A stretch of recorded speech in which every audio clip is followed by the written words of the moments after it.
welcome to Fill in the Blanks, a podcast series by the International Organization for Migration and Climate Mobility Innovation Lab. I'm Sonali Manimaran, Climate Displacement Specialist at IOM. In this series, we're going to be talking about what's driving climate mobility in Asia and the Pacific and how it's unfolding across the region. And through conversations with experts, we're going to be talking about emerging solutions and initiatives and where action needs to go next. Today, I'm joined by Dr. Juan Pulhin.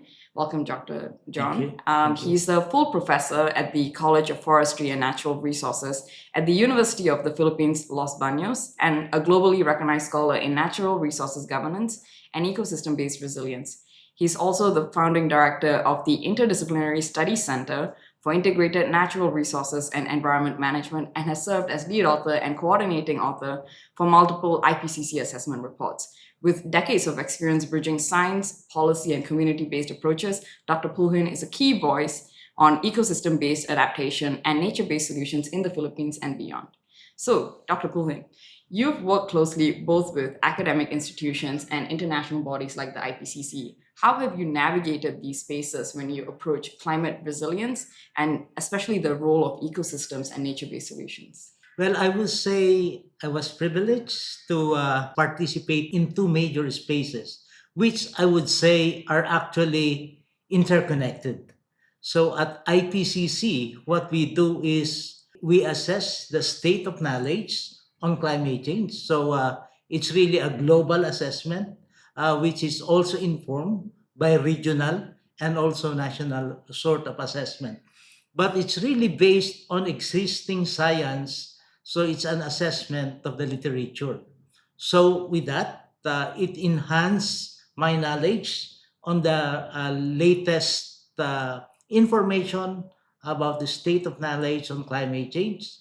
But at the same time, as you know, IPCC informed decision making, particularly of the United Nations Framework Convention on Climate Change. So there is this strong link between science and policy.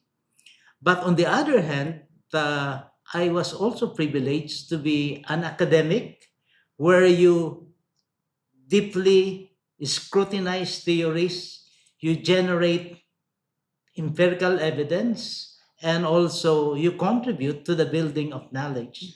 And essentially, this is where my more localized engagement with the different stakeholders comes in, because our approach has always been to generate not only from science, or let's say the more Western orientation of knowledge, but also drawing from the ground in terms of traditional knowledge. And through these two forms of engagement, then it reinforces my belief that really nature is the core. It's the foundation, and I would say the pillar for more sustainable development.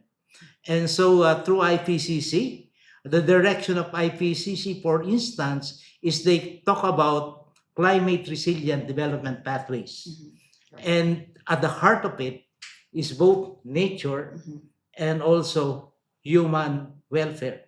And so this interaction reinforces my advocacy towards nature-based solution as one of the more promising pathways in order to achieve this climate resilient development that the rest of the world is trying to pursue. Right.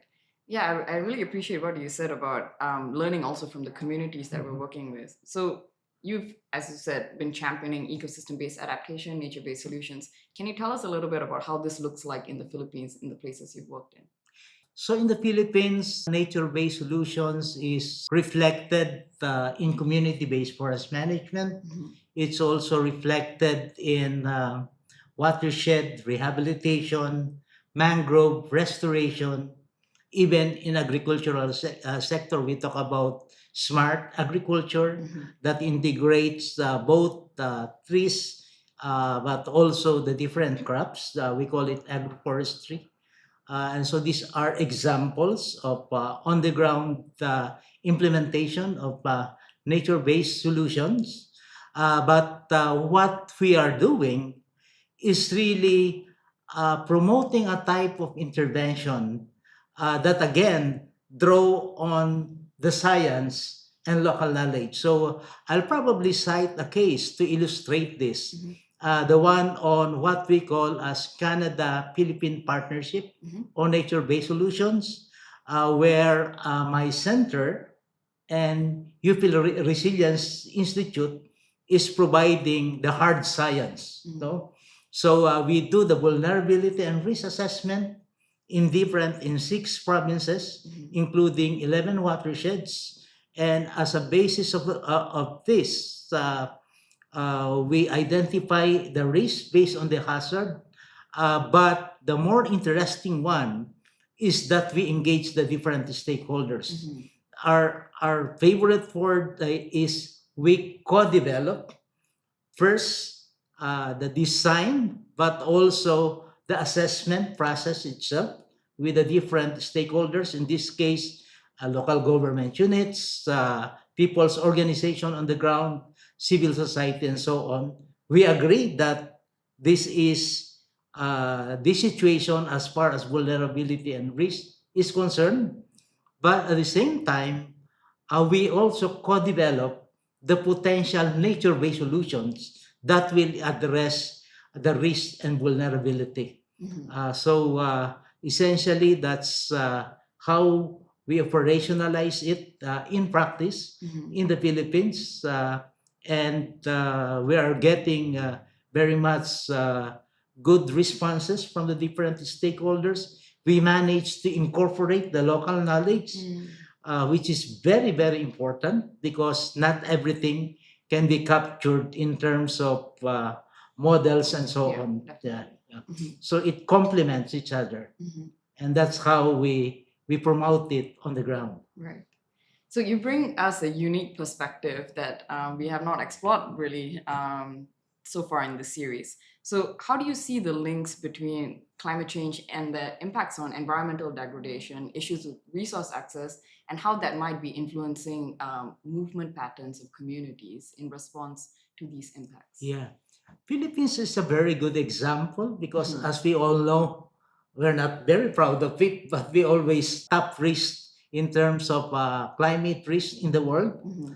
At the same time, we are also facing massive environmental degradation. Yeah. Our perspective here is that all these are really very much interlinked. As climate change challenges accelerates, and in fact, just last year, we have a series of 6 major storms in the Pacific Ocean Mhm. in just a matter of 6 weeks or so, which we haven't really experienced Yeah. before. Mhm. And so, considering this risk, climate change not only as a threat multiplier, but when you put in another challenge or threat, which is environmental degradation, Mhm. then essentially you compromise what we call the different ecosystem services. Mhm. So a good example of this, for instance, is the so-called provisioning, like food.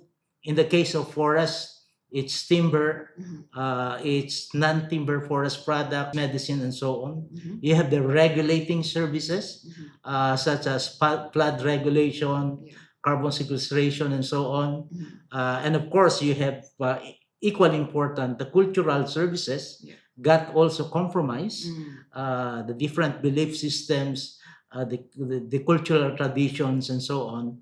And finally, the supporting services, which is the habitat formation. All of these got compromised Mhm. with environmental degradation. But at the same time, at the core of adaptive capacity, Mhm. that may prevent mobility in reality Yeah. is actually access to those resources. Right. No? Yes.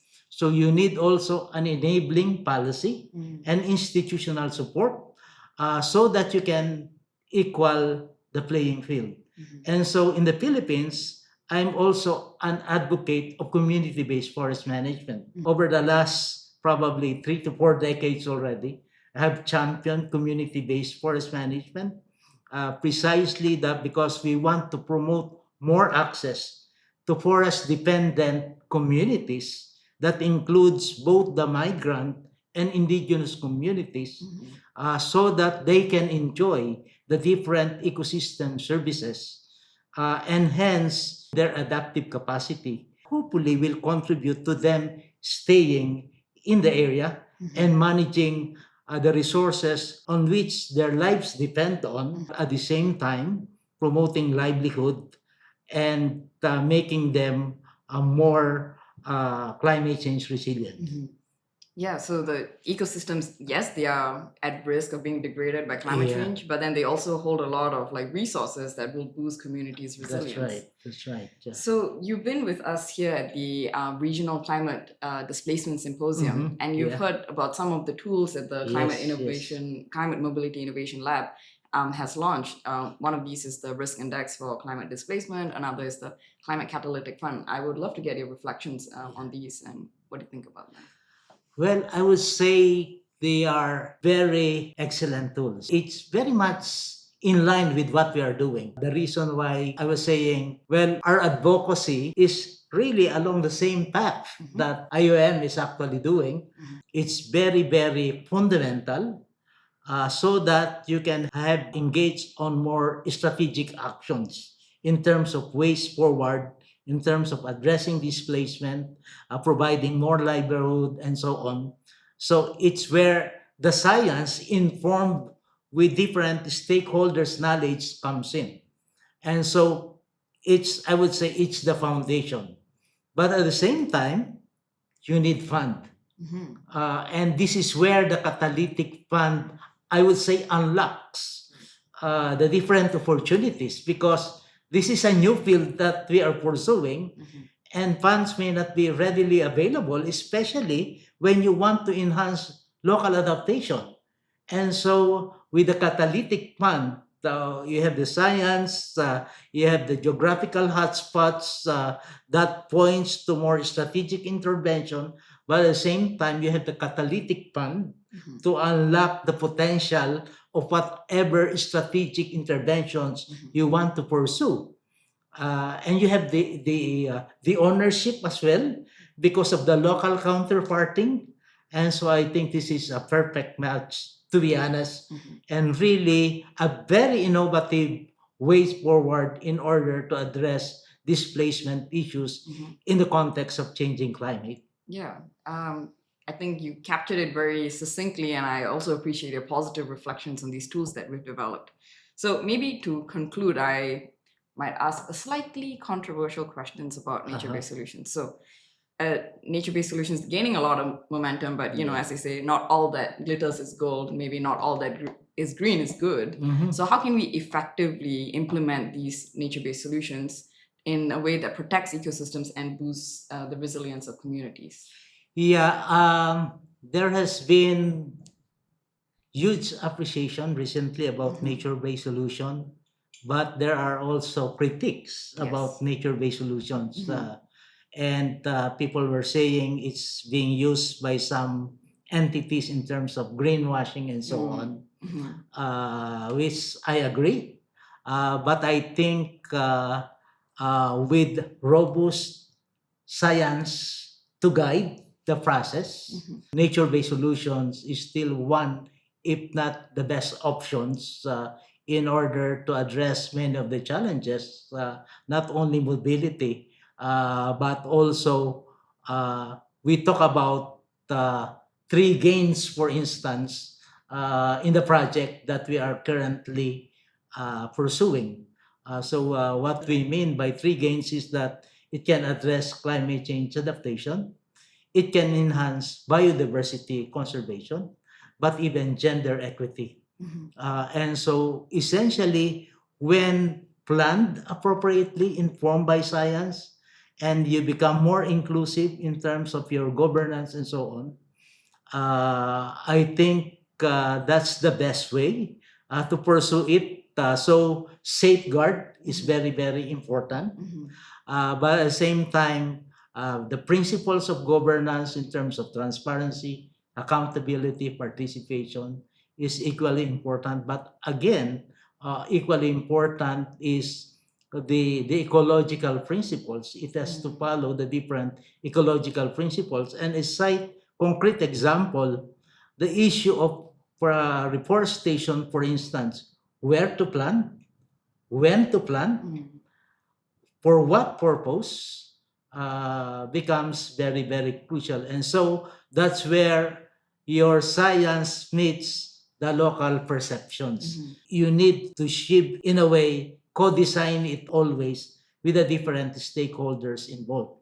And for purposes of guidelines, the IUCN, International Union for Conservation of Nature, have actually crafted seven standards Mhm. that nature-based solution can follow to ensure that it will not be, in a way, compromised. It will not be held hostage Right. by greenwashing and so Mm. on.